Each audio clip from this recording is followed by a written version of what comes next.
Praise the Lord. जय मसीह की। Welcome to walking on water Wednesday's.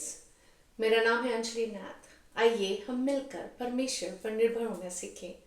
आज हम अपनी बाइबल स्टडी को जो हम एस्तर की पुस्तक की कर रहे थे उसे कंटिन्यू करेंगे।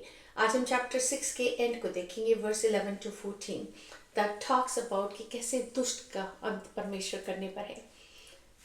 The end of the wicked. किसी ने बखूब कहा है, the wicked will hurt themselves plotting against the righteous.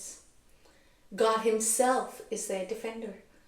जब परमेश्वर अपने लोगों के रक्षक आप ही हैं, तो दुष्ट लोग नेक लोगों के खिलाफ साजिश रचकर खुद ही को नुकसान पहुंचाएंगे। हमने देखा चैप्टर 6 में राजा फर्स्ट बैंक्वेट से वापस आते हैं। रानी एस्तर के नशे में है, फिर भी सो नहीं पा रहे हैं। जब वो अब इतिहास की पुस्तक को पढ़ने को कहते हैं, वो उस इंसिडेंट्स को खोलते हैं, पढ़ते हैं जहाँ मोर्दके ने राजा की जान बचाई थी। पर राजा ने जब पूछा कि मोर्दके को इनाम दिया गया, तो उन्होंने कहा नहीं। जस्ट दैट सेकंड में ही दरवाजे से लेखक वेरी क्लियरली लिखते हैं, इस बुक के राइटर के हमान आते हैं और वो कहते हैं अगर राजा किसी की प्रतिष्ठा करना मांगे हमान तो कैसे करे। And of course human is full of himself और वो सोचते हो मेरे अलावा किसकी प्रतिष्ठा करना मांगेगा राजा। और वो बिना सोचे बिना राजा से पूछे कि राजा आप किसकी बात कर रहे हैं, वो कहते हैं उसे राजकीय वस्त्र पहनाए जाए, घोड़े की सवारी, राजकीय मुकुट, चौक में फिराया जाए, प्रचार किया जाए, जिसकी प्रतिष्ठा राजा करना चाहता है उसके साथ ऐसा ही किया जाएगा। And then the writer writes, यहूदी मोर्दके जो राजभवन के फाटक में बैठा है उसके साथ ऐसा ही किया जाए, कुछ भी कमी ना रखी जाए। आप देख रहे हैं ऑथर कैसे लिख रहे हैं, यहूदी मोर्दके वो एक कौम को दर्शा रहे हैं और किस कौम को वो बिलोंग करते हैं। फिर वो कहते हैं कि वो जो फाटक पे बैठा है अभी भी अपनी नौकरी फेथफुली कर रहा है, चाहे उसे रिवॉर्ड मिला नहीं मिला। आइए हम वर्स 11 to 14 को देखते हैं। जब हामान ने उस वस्त्र और उस घोड़े को लेकर मोर्दके को पहनाया और उसे घोड़े पर चढ़ाकर नगर के चौक में इस प्रकार पुकारता हुआ घुमाया, जिसकी प्रतिष्ठा राजा करना चाहता है उसके साथ ऐसा ही किया जाए, उसके साथ ऐसा ही किया जाएगा। तब मोर्दके जो राजभवन के फाटक में लौट गया, परंतु हामान शोक करता हुआ और सिर ढांपे हुए झट अपने घर को गया। हामान ने अपनी पत्नी जरेश और अपने सब मित्रों से सब कुछ जो उस पर बीता था वर्णन किया। तब उसके बुद्धिमान मित्रों और उसकी पत्नी जरेश ने उससे कहा, मोर्दके जिसे तू नीचा दिखाना चाहता है, यदि वह यहूदियों के वंश का है तो तू उस पर प्रबल ना होने पाएगा। ये वही जरेश है जो कहती है कि गैलोस बना और मोर्दके को टंगवाने की परमिशन मांग ले। वो कहती हैं कि तू उस पर प्रबल भी नहीं हो पाएगा क्योंकि उनका परमेश्वर बहुत बड़ा है। फ्रॉम हिस्ट्री टू नाउ उससे पूरी रीति से नीचा ही खाएगा। वह उससे बातें कर ही रहे थे कि राजा की खोजे आकर हामान को एस्तर के किए हुए भोज में फुर्ती से बुला ले गए। सो वो एस्तर के सेकंड बैंक्वेट में उनको बुलाया गया था, इनवाइट किया गया था, उसकी तरफ उनको ले जाते हैं। देख रहे हैं आप कैसे प्लॉट ट्विस्ट हो रहा है, कैसे हामान का दुष्ट का अंत पास पे पास आता जा रहा है। ये हामान के लिए शायद the longest day of his life होगा, राइट। फर्स्ट बैंक्वेट से आ रहे हैं भरे हुए, मोर्दके को देखते हैं फाटक के पास, क्रोध से भर जाते हैं, घर जाते हैं, बीवी कहती है गैलोस बनवा ले, गैलोस बनवाते हैं मोर्दके को टंगवाने के लिए। फिर बड़े फुल ऑफ हिमसेल्फ राजा के पास जा रहे हैं। और अपने ही कंफ्यूजन में रिवॉर्ड जो राजा मोर्दके को दे रहे हैं उसे अपने आप के लिए एंटिसिपेट करते हुए डिक्लेयर कर देते हैं, और राजा को कोई और नहीं मिलता इम्प्लीमेंट कराने के लिए बट वो ही जो दुष्ट है, जिसकी ये होल स्ट्रैटेजी है कौम को मिटाने की, बखूबी परमेश्वर उसी को ये ड्यूटी देते हैं कि वो ऑनर उसको दे जिसको बिलोंग करता है, वो है परमेश्वर के लोगों को। कभी कभी हमें लगता है हमारी प्रेजेंट रियलिटीज ही हमारी अल्टीमेट रियलिटी है, हमारी अल्टीमेट पहचान है, पर ऐसा नहीं है प्रियो। यीशु मसीह जो हमारे राजा हैं, जिन्होंने हमारे छुटकारे की पूरी कीमत चुकाई है, वो हमारे लिए मध्यस्थी कर रहे हैं, वो हमारे लिए युद्ध लड़ रहे हैं, वो हमारे आगे आगे चलते हैं। हमारा फ्यूचर वेरी वेल सिक्योर है उनमें, बिकॉज यीशु मसीह ने हमारे लिए जय को प्राप्त कर लिया है। और कितनी बखूबी उनकी बीवी बोलती है ना कि हमान तेरा डाउनफॉल तो अब निश्चय है, इवन दो अभी उनका अंत हुआ नहीं है स्टोरी में, बट टेक्निकली हमान का अंत आ गया है प्रियो। इन दोनों कौमों में लड़ाई कब से चलती आ रही है, राइट? मोर्दके किंग सॉल की जनरेशन से आ रहे हैं। हमान एगागाइट है, अगागी है, एंड इन कौमों में अमलकाइट हैं, अमलेकी हैं, एंड इन कौमों में कब से लड़ाई होती है ये, और अमालेकियों का अंत तो परमेश्वर ने कब से बताया हुआ था कि वो कभी परमेश्वर के लोगों के ऊपर जय नहीं पा पाएंगे। But they don't stop, right? The wicked keeps going on and on and on.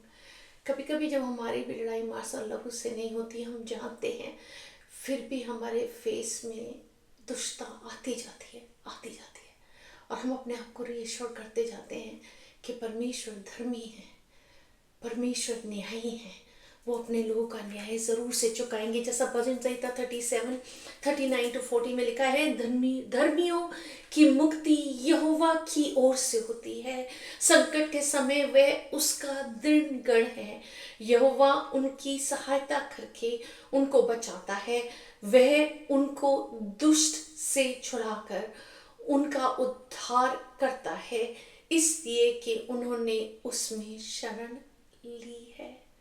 Why? Because we are found in him. मत्ती 25:46 में लिखा है, और ये अनंत दंड भोगेंगे, परंतु धर्मी अनंत जीवन में प्रवेश करेंगे। प्रकाशित वाक्य आखिरी पुस्तक में परमेश्वर आ रहे हैं, क्योंकि परमेश्वर न्यायी हैं, वो अंत में न्याय जरूर करेंगे। 20:15 में लिखा है, और जिस किसी का नाम जीवन की पुस्तक में लिखा हुआ ना मिला, वह आग की झील में डाला जाएगा। परमेश्वर तो न्यायी है और वो न्याय करने आ रहे हैं, पर यहाँ वो मोर्दके का न्याय कर रहे हैं, अपनी जाति को बचा रहे हैं। Even though it didn't look like जैसा यहूदी लोग सोच सकते थे, इट वुड लुक लाइक कि परमेश्वर किस रीति न्याय करेंगे, कि वो जब 3 दिन के फास्ट में बैठे हैं कि मे बी एस्तर को बुलाया जाएगा, पर जो आंखों ने न देखी, जो कानों ने न सुनी, जो मनुष्य के चित्त में भी ना समाई, किसको पता था जो गैलो वो मोर्दके के लिए खड़े कर रहे हैं, उसी पर परमेश्वर उन्हें टांग देंगे। आयरॉनिक सिचुएशन है, but it is truth, it is reality कि परमेश्वर कॉन्स्टेंटली हमारा बैटल लड़ते हैं, अपने डिवाइन प्रोविडेंस को कॉन्स्टेंटली हमारे इर्द गिर्द दिखाते हैं। हम काफ़ी बार सोचते हैं शायद कोइंसिडेंस होगा, वो कोइंसिडेंस नहीं होता, परमेश्वर की स्ट्रैटेजी होती है जो वो कदम ब कदम हमारे जीवन में पूरी करते हैं। ताकि वो दुष्ट का नाश कर सके और अपने लोगों को विजय दिला सके। वो मुर्दके को जस्टिस दिलाते हैं at the end. Justice delayed थी, देरी से आई, पर आई जरूर। हमारा भी न्याय आएगा, चाहे देरी से आए पर जरूर से आएगा, क्योंकि God is good, God is faithful प्रियो। एंड ये पेगन लोग ही मुर्दके को ऑनर दे रहे, नोबडी एल्स। उन्हें घुमा रहे हैं और कह रहे हैं जिससे मुर्दके जिसे तू नीचा दिखाना चाहता था, अगर तो उस पर परमेश्वर का हाथ है तो तू उसे कभी नीचा नहीं दिखा पाएगा, कभी भी नहीं। एंड यही गुड न्यूज़ है लोगों, प्रियो, यही हमारी गुड न्यूज़ है जिसे हम थामे रहते हैं, जिसके बलबूते पे हम इस जीवन को चला पाते हैं, कि हमारी प्रेजेंट रियलिटी हमारी अल्टीमेट रियलिटी नहीं है। अगर हम किसी डार्क सीजन से गुजर रहे हैं तो वो हमारी अल्टीमेट रियलिटी नहीं है। चाहे हमें लगता है हमें परमेश्वर नहीं दिख रहे हैं, पर God is at work, he is a way maker. Challenge की तरह देखेंगे भजन संहिता 34:21-22। दुष्ट अपनी बुराई के द्वारा मारा जाएगा और धर्मी के बैरी दोषी ठहरेंगे।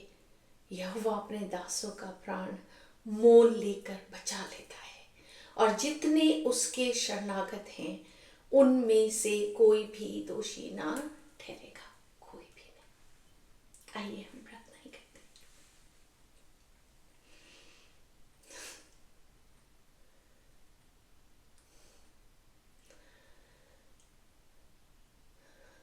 परमेश्वर, when you are for us, who can be against us? जब परमेश्वर हमारी ओर है तो हमारा विरोधी कौन हो सकता है? प्रभु, विरोधी हमारे अगेंस्ट चाल तो चलते हैं पर वो सफल नहीं हो पाती, क्योंकि यीशु मसीह आप हमारे लिए कॉन्स्टेंटली मध्यस्थी करें। प्रभु, मैं प्रार्थना करती हूँ उन लोगों के लिए जो इस समय प्रभु उस सीजन से गुजर रहे हैं, जहाँ उन्हें होप नहीं दिख रही, आशा नहीं दिख रही, और वो सोच रहे हैं यही करंट रियलिटी उनकी अल्टीमेट रियलिटी है प्रभु जी।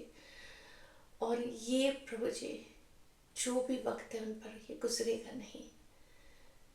प्रभु यीशु मसीह, आपकी पवित्र आत्मा इस रीति खुदावंदा उनके हृदय को उभारे कि वो ज्योति को देख सके, कि वो ज्योति की संतान है। मे होप अराइज, आई प्रे। और वो होप प्रभु, वो आशा प्रभु जो आपके वचन से आती है, उससे वो होप पाए खुदावन, आशा पाए। और इस युद्ध में प्रभु जी जिसमें खड़े तो है हम हैं, पर लड़ आप रहे हैं, और जिस युद्ध को यहोवा लड़े उसे कौन ही हरा सकता है। हर चीज में, हर बात में आपका धन्यवाद करती हूँ। आदर महिमा इज्जत जलाल केवल और केवल यीशु मसीह आपको मिलने पाए। यीशु के नाम में ही मांगती हूँ, सुन और दया से ग्रहण करें, आमीन। God bless you. Stay blessed. Stay safe.